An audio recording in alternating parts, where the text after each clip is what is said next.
Good morning, children. This is your story for this week. It's a realistic fiction and it's called The Park Bench. The author of this story is Fumiko Teixeira, and it has two authors. The other one is Mamoru Suzuki. So, two people who wrote this beautiful story, you guys. Now, let's take a look at the picture, the cover page. I see children sitting on the bench with a man. Maybe he's trying to tell them a story, or maybe they're talking about something. Now let's focus on the title, you guys. It's called The Park Bench. So I think that the story is gonna be about a bench in a park, maybe. What do you think? The day has just begun. A white mist hangs over the park. No one is here yet. The park is very still. Under a tree sits a single white park bench. So you guys, there's the tree, and under the tree is a white bench. And maybe that's what the story is going to be about. This bench over here. The early risers are the first to arrive. Some do exercises, others walk their dogs. The white bench is just now waking up. Look, here comes the park worker in his little motor cart. So this is the park worker, you guys. Good morning, my dear park bench, says the worker. It's cleaning day for park, and he gives the bench a friendly little pat.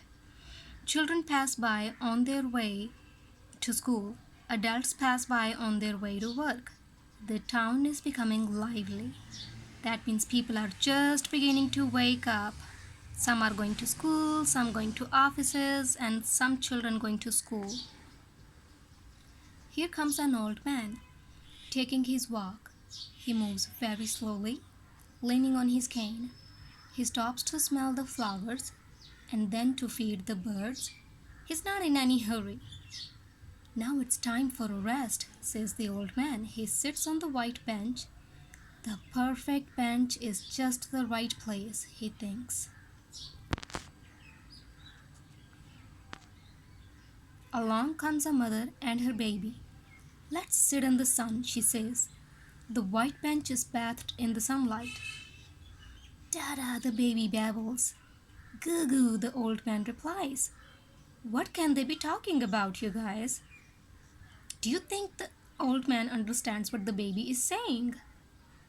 Do you understand what the baby is saying? Dada. Friends meet at the park. The two mothers begin to chat.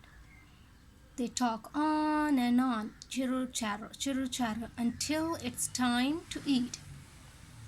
All the while, the white bench listens quietly. It's lunchtime. The park worker eats under a large tree. Here comes the cats and the birds. Okay, my little friends, I'll give you some food, he says, but oops, don't make the bench dirty. He works so hard, guys, keeping the park clean and also keeping the bench clean. So maybe this is why he's telling the birds that they need to keep it clean. During the noon hour, lots of people come to the park bench to relax. To relax. This park bench is my favorite spot for a nap, says a man. A gentle breeze is blowing and the park bench begins to feel drowsy too. Maybe the bench wants to take a nap too.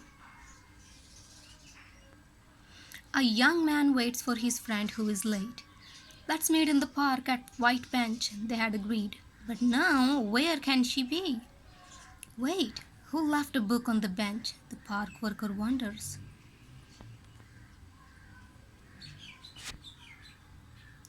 Here comes a group of children running to the park.